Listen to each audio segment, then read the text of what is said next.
Taeho walked through the grand hall of Meridian Prime, with his hands behind his back and his face calm. The station was beautiful. Massive murals covered the walls from floor to ceiling, painted in colors that shifted and glowed under the orbital light. Each mural told the story of a great species, the Veshan insectoids who founded the Council, the Moravi who mastered deep-sea trade across 3 galaxies, the Brokari warriors who conquered the Outer Rim, the Talani who built cities in the clouds of gas giants. Taeho looked at every mural as he passed. He had walked this hall many times over the years. He knew every painting, every name, every golden plaque bolted to the polished walls.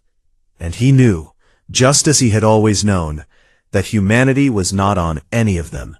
Not one painting, not one plaque, not one mention. 142 years of membership in the Galactic Council, and the walls remembered nothing about the species that kept the lights on. He did not feel angry about it. He had stopped feeling angry about it a long time ago. Now he only felt tired. Thousands of light years away, on a relay station called Aegis 7, a man named Dohun was also tired.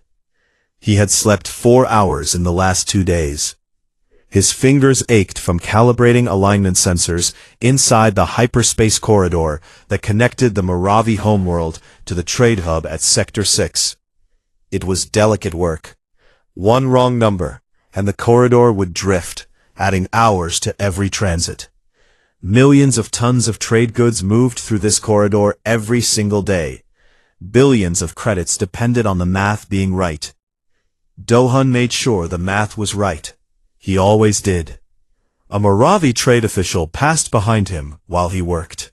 The official was tall and pale-skinned, with the wet, glistening features of an aquatic species, forced to breathe recycled air. He glanced at Dohun for half a second, and then looked at his datapad. The transit delay this morning was 0.3 seconds above standard, the official said, without stopping. Fix it. He did not say thank you. He did not say good morning. He simply walked away, and Dohun watched him go, and then turned back to his work. There was nothing to say. There never was. On the burning surface of Polara, a woman named Yuna knelt in volcanic ash and held the hand of a Tylani child. The child was small and covered in soft feathers that had been singed black by heat. Its wing was broken. Its mother was dead somewhere under the rubble of what used to be a village. Yuna's medical team had arrived 16 hours after the first eruption. They were the only ones who came. She had sent requests to the council for aid 4 times. 4 times! Her messages were marked as received, and no response followed. So, Yuna stopped asking and simply worked. Her team set up field hospitals, pulled survivors from the wreckage, and treated 2,000 patients in the first week alone. No one from the council visited. No supplies arrived. No other species sent help. It was only humans, standing in the ash, doing what needed to be done. Yuna looked down at the Tilani child and gently set the broken wing in a splint. The child made a soft whistling sound, which was how its species cried. Yuna hummed quietly to soothe it. She did not know the child's language. She did not need to. Far away on the frozen border world of Valken 3, a young man named Jiho pressed a bandage against the torn shoulder of a Brukari soldier. The soldier was enormous, nearly 3 meters tall, with thick reptilian scales and a mouth full of teeth that could crush bone. He had been ambushed by hollow raiders during a night patrol. 3 of his squad were dead. He would have been dead too, if Jiho had not dragged him behind cover and stopped the bleeding. The soldier looked down at Jiho with yellow eyes full of pain, and something else, something like contempt. Soft flesh, the soldier growled. It was what the Brukari called humans. It was not a compliment. Jiho said nothing. He finished the bandage, injected a painkiller, and moved on to the next wounded soldier. Behind him, another Brukari spat on the ground near his boots. Jiho did not turn around. He had a job to do. Back on Meridian Prime, the annual Galactic Summit began.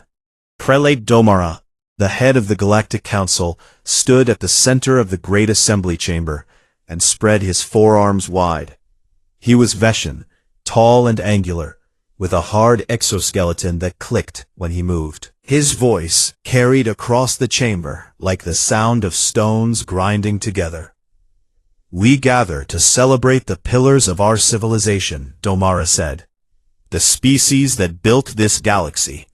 The species that shaped history." He spoke for 40 minutes. He praised the Veshan. He praised the Moravi. He praised the Brukari, and the Tilani, and 6 other species. He did not mention humans. Not once. Tejo sat in the back row of the chamber, in the small seat assigned to humanity every year, and listened to every word. High above the station, in orbit aboard the human flagship Horizon Arc, an intelligence analyst named Somi sat in a dark room full of screens. Her job was to listen. She was very good at it. That evening, she intercepted an encrypted communication between Domara, Senator Ulkith of the Moravi, and Warlord Grath of the Brukari. She decrypted it in 11 minutes. Then she played it back and listened carefully. Domara's voice came first. "The humans are obedient laborers. They mistake servitude for contribution. Let them keep thinking they matter." Grath laughed. "They bleed so easily. If they were not useful for holding the void border, I would have them expelled." Ulkith's voice was the worst, wet and casual. "They maintain our corridors like trained animals. Why would we give animals a seat at the table?" There was a fourth voice on the channel. Arbiter Fensha of the Tilani. She said nothing. Absolute silence. She heard everything and defended nothing. Somi played the recording once more. Her face was very still. Then she forwarded it to Admiral Hana on the bridge. Hana listened with her hands folded in her lap. She did not react. She played it a second time, and then, without saying a word, she forwarded it to Earth. In a quiet room in Geneva, 7 people sat around a table and listened to the recording. Nobody shouted. Nobody slammed their fist on the table. Nobody cried. They simply looked at one another across the table, and one by one, they nodded. The decision was already made. They just had not said it out loud yet. 2 weeks after the summit, Tejo walked into the Council Secretariat office on Meridian Prime and placed a single document on the clerk's desk. The clerk was a young Veshan with bright green eyes and mandibles that clicked nervously when anyone approached. "What is this?" the clerk asked. "A notice of withdrawal," Tejo said calmly. "From the United Earth Coalition. We are ending our participation in all galactic cooperative obligations." The document was 1 page long. It was polite. It thanked the Council for 142 years of partnership. It wished every species health and prosperity. It was written in clean, simple language, and it asked for nothing. The clerk took the document, glanced at it for 3 seconds, and filed it in a tray without reading it. Tejo nodded once, turned around, and walked out. The clerk did not watch him leave. By the end of the day, the document was buried under 200 train petitions and a noise complaint from the Moravi delegation. Nobody noticed, and so the withdrawal began. It did not begin with fire or anger or loud speeches. It began the way humans had always done everything in the galaxy, quietly. On Relay Station Aegis 7, Dohun finished his last calibration at 3 in the morning, station time. The corridor was running perfectly. Transit delay was at 0. He stood up slowly, feeling the ache in his back and knees, and looked around the engineering bay one last time. He had worked here for 11 years. He knew every cable, every panel, every warning light by name. He powered down his personal tools and placed them neatly on the workbench. He transferred all of his maintenance logs, calibration records, and engineering notes to the station's central archive. Every formula, every shortcut, every trick he had learned over a decade. If someone wanted to understand how the corridor worked, everything they needed was right there. Then he picked up his bag and walked to the docking bay. He boarded a transport shuttle bound for Earth space. The shuttle doors closed behind him with a soft hiss. His Moravi colleagues did not notice he was gone until the next shift began and no one showed up to run the morning calibration. They waited. They checked the schedule. They called his quarters. No answer. They checked the docking records and found that he had departed 6 hours ago. Well, one of them said, someone else will come. No one else came. On the scorched plains of Polara, Yuna finished her last surgery at dawn. A Talani man with burns across his chest and a shattered leg. She repaired what she could, stabilized him, and made sure he was comfortable. Then she gathered her team. Pack everything, she told them. We leave today. They cleaned the medical equipment, organized the remaining supplies, and left behind enough medicine and bandages to last the camp 2 weeks. Yuna wrote clear instructions for every treatment, translated into Tailani script, and pinned them to the walls of the field hospital. On the front door, she posted a small notice. It read, UEC Humanitarian Operations concluded. We wish you well. The last human shuttle lifted off from Polara at noon. Below them, 2 million Tailani refugees went about their day, not yet realizing that the people who had been saving their lives for weeks were gone. On Vulcan 3, Jiho finished his final patrol along the frozen border ridge. The wind cut through his suit like needles, and the sky was the color of iron. He had walked this ridge 1,000 times. He knew where the ice was thin. He knew where hollow scouts liked to hide. He knew every shadow and every stone. He returned to the base, went to the supply room, and packed a crate with everything he could spare. Bandages, painkillers, anti-infection shots, thermal blankets, field rations. He carried the crate to the door of the Brukari barracks and set it down gently. Then he pulled a scrap of paper from his pocket and wrote 5 words on it with a pen. Stay safe out there. He tucked the note under the lid of the crate and walked to the landing pad. The last human dropship was waiting. Jiho climbed aboard, sat down, and strapped in. The engines fired, and the ship rose through the gray sky of Vulcan 3 and disappeared into the stars. No Brokari soldier saw him leave. The crate sat outside the barracks door for 3 hours before anyone found it. Across the galaxy, the same story played out 10,000 times. Admiral Hana had issued the order the day Tejo filed the withdrawal notice. The order was called Operation Stillwater, and it was the most carefully planned military operation in human history, even though not a single weapon was fired. Every human warship pulled back from its patrol route. Every supply vessel turned toward Earth space. Every listening post went dark. Every engineer, every medic, every teacher, every aid worker, every diplomat packed their things and left. They did it with care. No system was left in immediate danger at the moment of departure. If a corridor needed one last calibration, the human engineer did it before leaving. If a patient needed one more surgery, the human doctor performed it before boarding the shuttle. If a harvest was half finished, the human agricultural workers stayed until the crops were in. They did not abandon anyone. They simply finished what they were doing, and then they stopped. A human teacher on a Veshan colony spent her last evening organizing her classroom. She left behind picture books she had illustrated by hand for her alien students. Little drawings of animals from Earth and animals from the Veshan homeworld, side by side, with labels in both languages. She locked the classroom door and slid the key under it. A human diplomat on Meridian Prime cleared her desk for the last time. She returned her access badge to the front desk, and the security officer barely looked up as she placed it on the counter.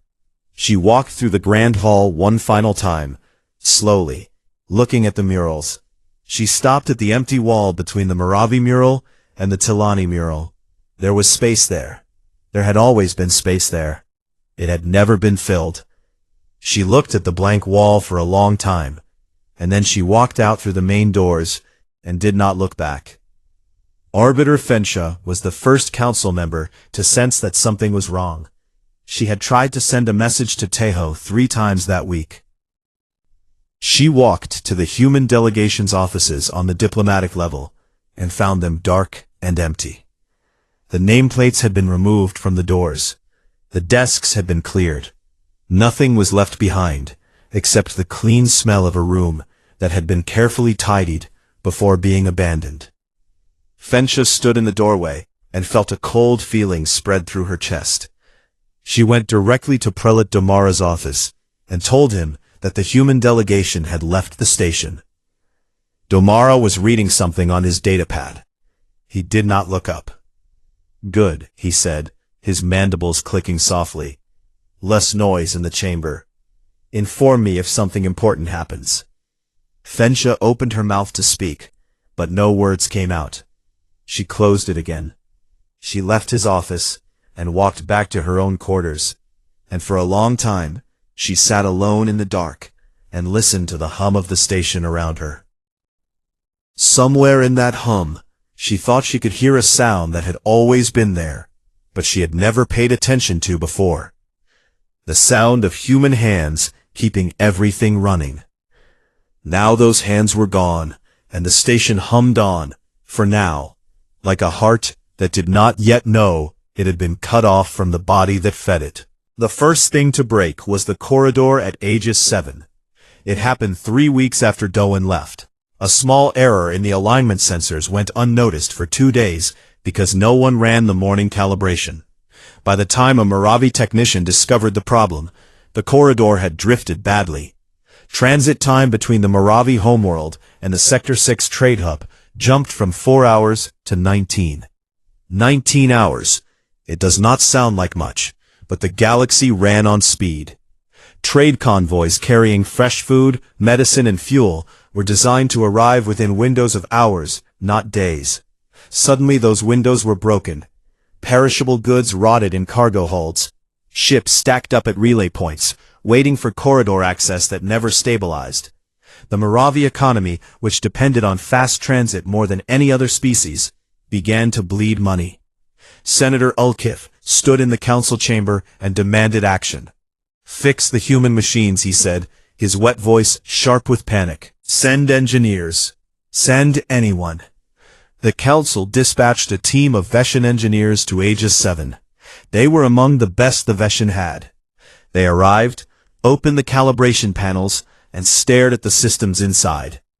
Dohan had built most of the calibration framework himself over 11 years. It ran on mathematics that he had developed, refined, and improved day after day. He had left all of his notes in the archive, clear and detailed, but the Veshan engineers looked at them the way a child looks at a book written in a language they have never seen. They understood pieces of it. They could follow some of the logic, but the full picture, the way every system connected to every other system, the way dozens of tiny adjustments worked together to keep the corridor perfectly aligned, that lived in Dohan's head. And Dohan was gone. The corridor at Aegis 7 was not special. Across the galaxy, 60% of all hyperspace corridors had been maintained by human engineers. One by one, they began to degrade. Transit times doubled, then tripled. Routes that connected entire civilizations started to feel like dirt roads where highways used to be. The borders broke next. Without human naval patrols, the outer void went dark. Admiral Hanna had pulled every warship, every patrol craft, every listening post out of the border sectors.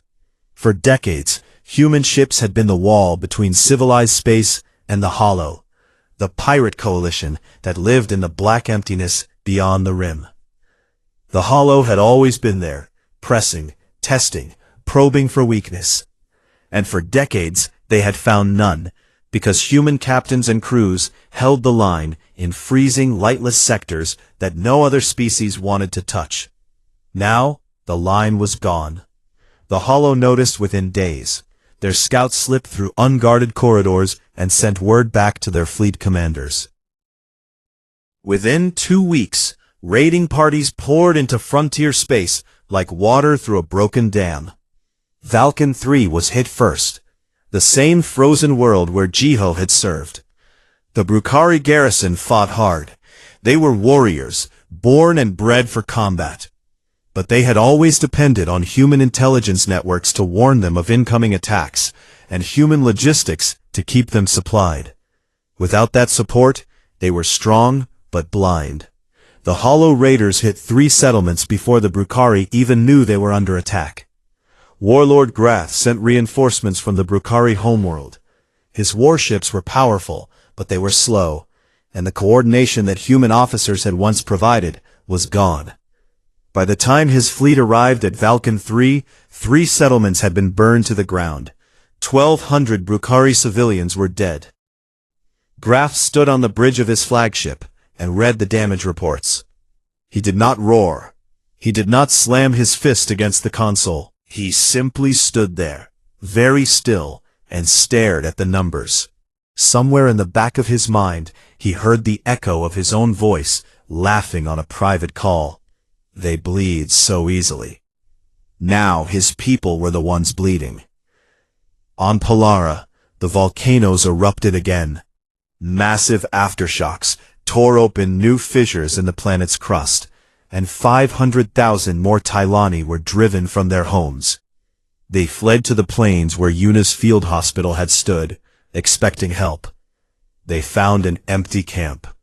The notice on the door flapped in the hot wind. "We wish you well." The council sent a Veshan medical frigate. It arrived 4 days later, carrying equipment designed for Veshan biology, drugs calibrated for insectoid body chemistry, surgical tools shaped for exoskeletons. The Tylani were avian. Their bones were hollow. Their blood chemistry was different. Their respiratory systems were nothing like a Veshan's. The Veshan medics did their best, but their best was not enough. Tylani began dying of injuries that Yuna's team would have treated in an afternoon. Arbiter Fensha received the casualty reports in her office on Meridian Prime. She read them once, and then she stood up and walked to the council chamber. She did not wait for her turn to speak. She walked to the center of the floor and raised her voice until every delegate in the room was looking at her.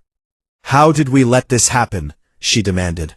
"How did we build a civilization that falls apart the moment one species walks away?" The chamber was silent. Domara, sitting in his high seat above the floor, looked down at her with cold eyes. "The humans chose to leave," he said. "Their weakness is not our responsibility." Fensha stared at him. For a moment, it looked like she might scream. Instead, she turned around and walked out. She did not attend another council session for 3 weeks. By the 6th week, 40% of the galaxy's hyperspace corridors were degraded or completely offline. The economy, which had been built on the assumption that goods and people could move quickly across vast distances, began to crack. Food shortages hit 3 systems. Energy supplies ran dangerously low on 2 colony worlds that depended on fuel shipments from distant refineries. Prices rose. Panic spread. For the first time, ordinary citizens of Kelso species began asking a question that their leaders had never considered important. Where did the humans go? A Moravi journalist named Pelun published a long article that answered that question. She had spent weeks digging through records, interviewing station workers, and tracing the web of services that humans had quietly provided. The article was called "The Species That Held Everything Together," and it documented everything: the border patrols, the medical missions, the agricultural support, the engineering work, the disaster relief, 142 years of service, exposed in plain language for the first time. The article spread across every network, in every language, on every world. One line from it was shared more than anything else ever written in the history of the Galactic Communication Network. It said, "We did not lose our servants. We lost the only ones who cared enough to serve without being asked." By the 8th week, Meridian Prime itself began to fail. The station's life support systems, which had last been overhauled by a human engineering team, started showing faults. Temperature control failed in 2 sections. Damara was forced to evacuate 300 council staff from the affected areas. That evening, alone in his office, Damara accessed the council archive and searched for Tejo's withdrawal notice.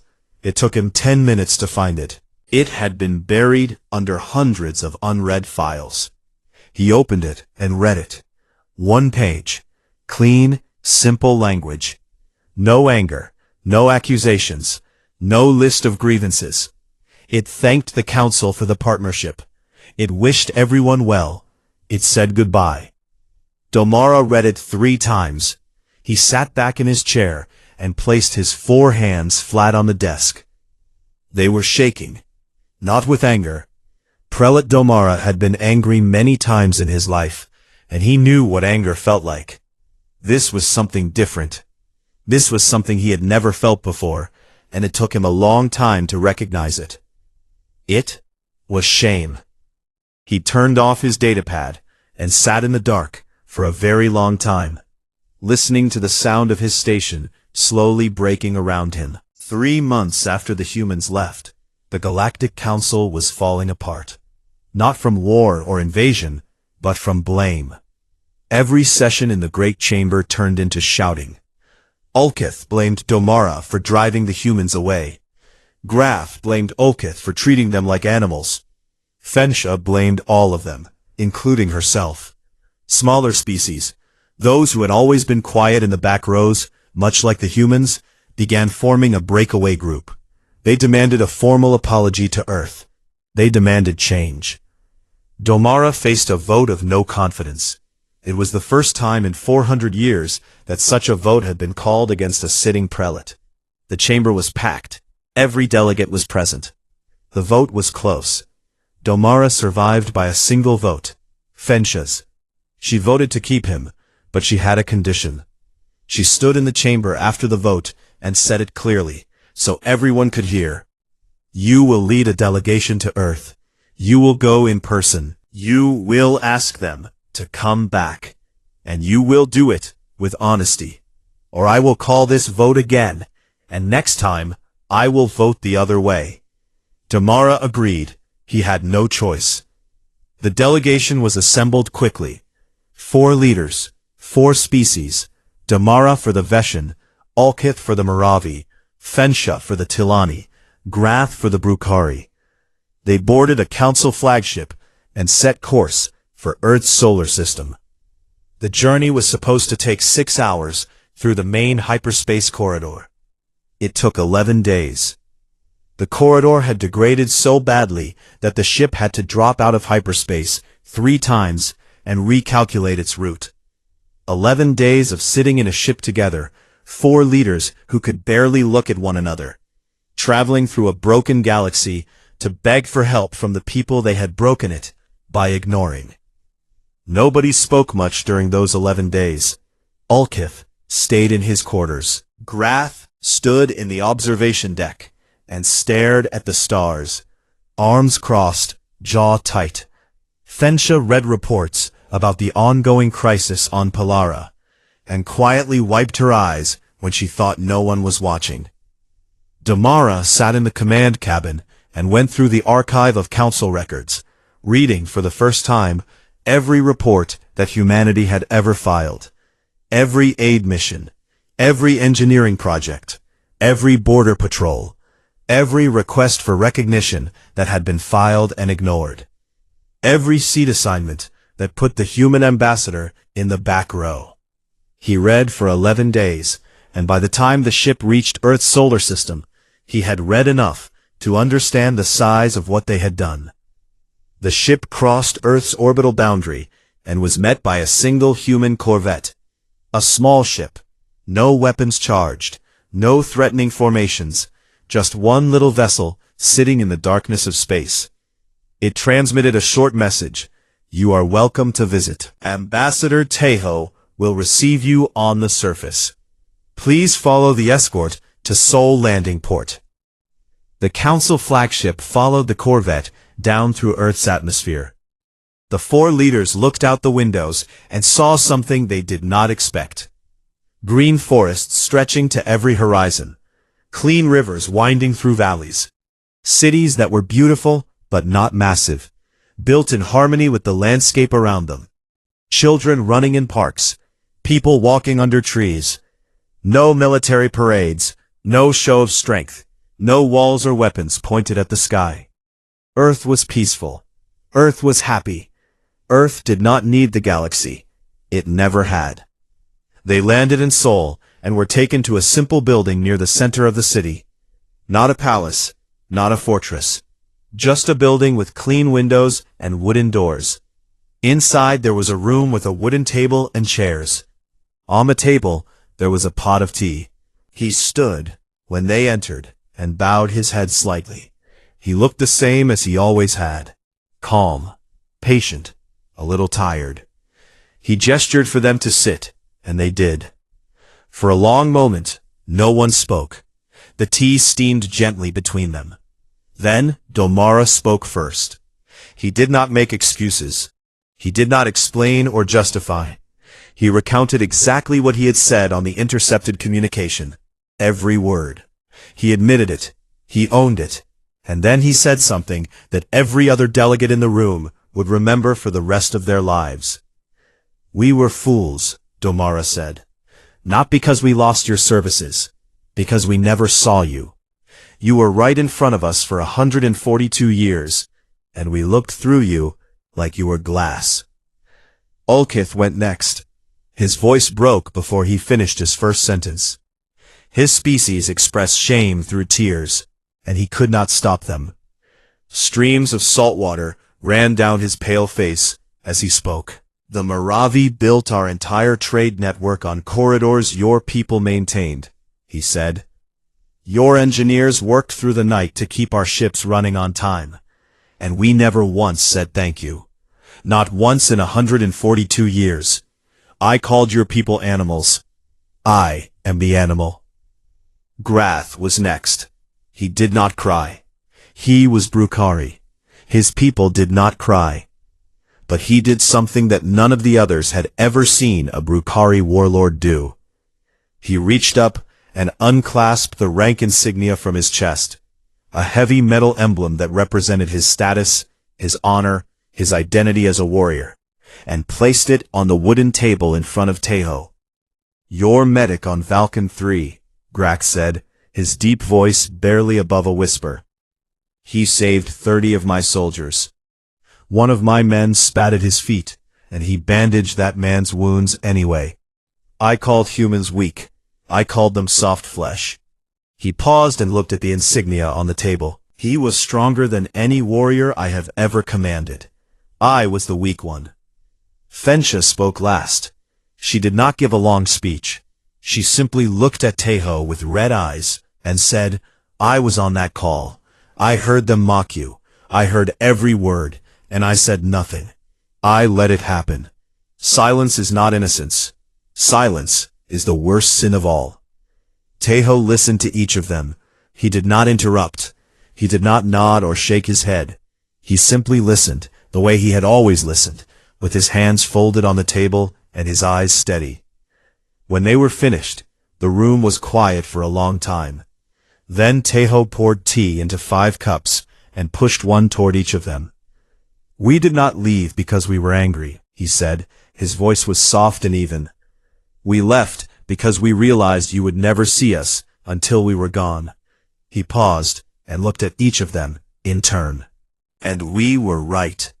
None of them could hold his gaze for more than a moment. Tejo told them he could not make a decision alone. Humanity would discuss and deliberate. Not as punishment, he explained, but because trust that has been broken cannot be fixed with one apology, in one room, on one afternoon. It must be rebuilt, and that takes time and honesty. He offered them more tea. They accepted. They sat together in that small room for 2 more hours, and for the first time in 142 years, 4 leaders of the galaxy's most powerful species sat at the same table as a human and truly listened. Later that day, Hana met Grath in the garden outside the building. He asked her quietly how humanity had built such a disciplined fleet. Hana looked up at him. He was twice her height, and said, "We protect what we love. We loved the galaxy. We just wished it had loved us back." Grath opened his mouth to respond, and found he had nothing to say.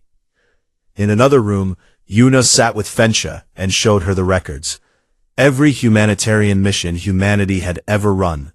4,200 operations across 142 years. 1.2 billion lives saved across 11 species.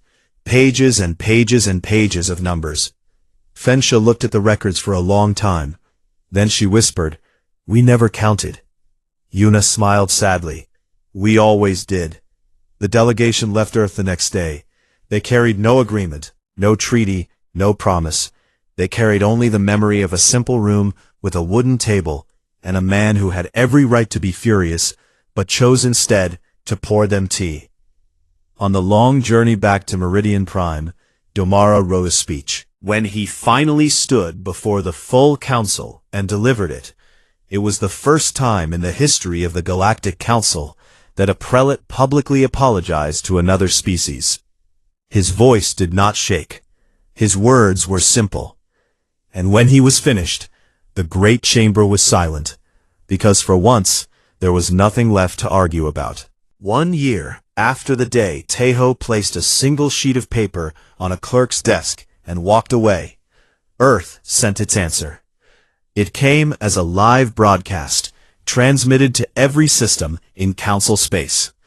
Billions of beings across hundreds of worlds stopped what they were doing and watched. On Meridian Prime, the Great Chamber was filled to capacity. On Polara, Tilani refugees gathered around small screens in tent cities.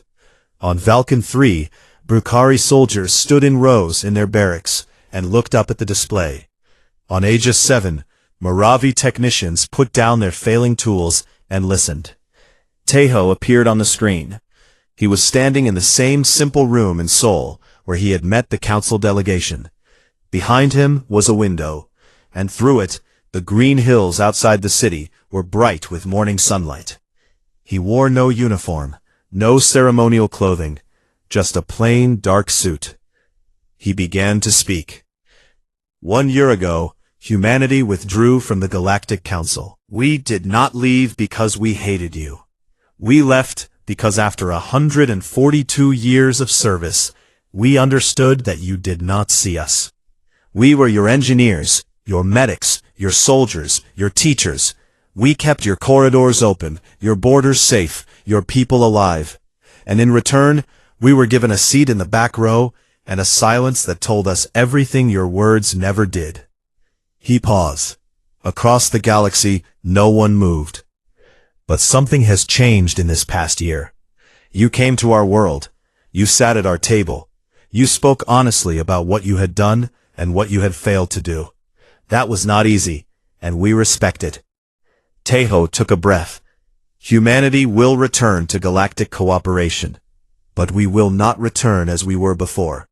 We will return as equals, or we will not return at all. He outlined the terms. There were 4 of them, and they were clear and simple. Humanity would hold a permanent and equal seat on the ruling council. No more back row chairs. No more being left off the murals. Humans would be seen, openly and officially, as a founding pillar of the galactic community they had spent a century and a half holding together. The second was reciprocity. Every species that benefited from human infrastructure, defense, or humanitarian aid would contribute to those efforts proportionally. No more one-sided sacrifice. The galaxy would be a partnership, and partnerships require everyone to carry their share. The third was remembrance. A new mural would be added to Meridian Prime. Not a mural that celebrated humans as heroes.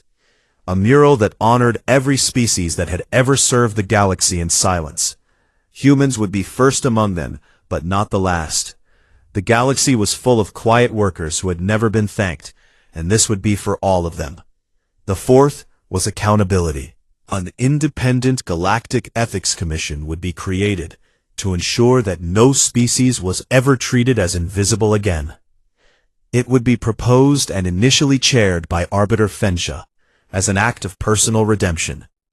Fensha, who had heard humanity mocked and said nothing, would now spend the rest of her career making sure that silence was never repeated. Tejo finished speaking. The broadcast ended. Across the galaxy, the response was unanimous. The council voted to accept all 4 terms without a single objection. Not because they were afraid of humanity, not because they were desperate, although they were, but because for the first time they understood what they had almost thrown away, and they knew they did not deserve a second chance, but had been given one anyway. The return began the next day. Dohun stepped off a transport shuttle and onto Aegis 7 for the first time in a year. The station was in bad shape. Warning lights blinked on half the panels. The corridors hummed with an uneven vibration that told him the alignment was off by at least 12%. He stood in the docking bay and looked around at the place he had called home for 11 years. A group of Moravi technicians was waiting near the airlock.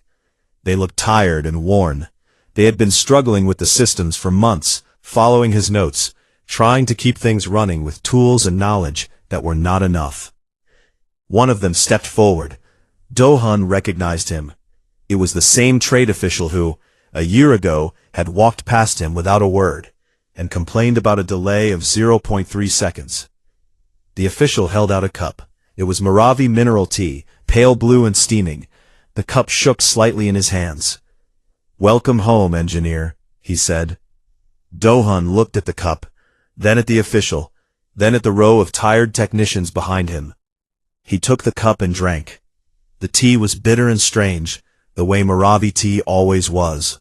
He had never been offered any before.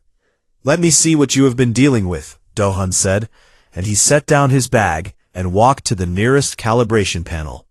Within an hour, the warning lights began to go dark, one by one. On Pilara, Yuna brought a fresh medical team down through the smoky atmosphere. The volcanic crisis was still ongoing, but it was manageable now. As her shuttle descended toward the landing zone, she looked out the window and saw something she was not prepared for.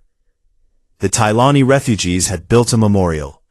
It stood at the entrance to the old medical camp, made from volcanic stone and shaped by hand. It was simple and rough, carved with the names of every human doctor and nurse who had served on Pilara. Tylani script wrapped around the base, and although Yuna could not read it from the air, she would later learn that it said, "They came when no one else would." The shuttle landed, and Yuna walked down the ramp. Hundreds of Tylani lined the road between the landing zone and the new field hospital. They did not cheer. They did not clap. They stood in silence, which was how the Tylani showed their deepest respect, and they bowed their feathered heads as she passed. Yuna walked between them with steady steps, but when she reached the memorial and saw the names carved in the stone, she had to stop. She stood there for a moment, pressing her hand against the rough surface, and closed her eyes. Then she took a breath and walked into the hospital and got to work. On Vulcan 3, Jiho's dropship touched down on the same frozen landing pad he had left a year ago. The cold hit him the moment the doors opened, and he pulled his coat tighter and stepped out into the gray wind. A Brukari soldier was standing at the edge of the pad. He was huge, even by Brukari standards, with thick green scales and old scars running across his arms. Jiho recognized him. It was the same soldier who had spat near his boots a year ago. The same soldier whose torn shoulder Jiho had bandaged while being called soft flesh. The soldier stood at attention. His spine was straight. His eyes were forward. And then, slowly and deliberately, he raised his right arm, and pressed his fist against his chest. A Bruchari salute. It was only given to someone considered a true warrior. In all of Bruchari history, it had never been given to a human before. Jiho looked up at the massive soldier. Then he straightened his own back and returned the salute. They held it for 3 seconds, and then the soldier turned and walked with him toward the base, without another word. Nothing else needed to be said.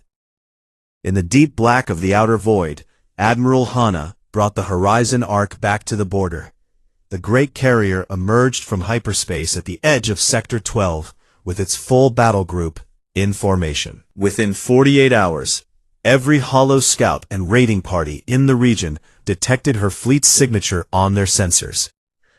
They retreated, all of them, immediately, without a single shot being fired. Hana stood on the bridge of the Horizon Ark with her hands behind her back and watched the tactical display clear, one red dot at a time, until the border was quiet again. She did not smile. She simply said, "Resume standard patrol routes," and the fleet spread out across the darkness like it had never left. On Meridian Prime, the new mural was unveiled on a morning when the station's light panels were set to simulate sunrise. The warm golden glow filled the grand hall and fell across the faces of thousands of delegates, citizens, and visitors who had gathered to watch. The mural was enormous. It covered the entire wall that had stood blank for 142 years. And it did not show battles, or conquests, or political triumphs. It showed small moments. A human engineer kneeling beside an open panel, tools in hand, keeping a corridor alive.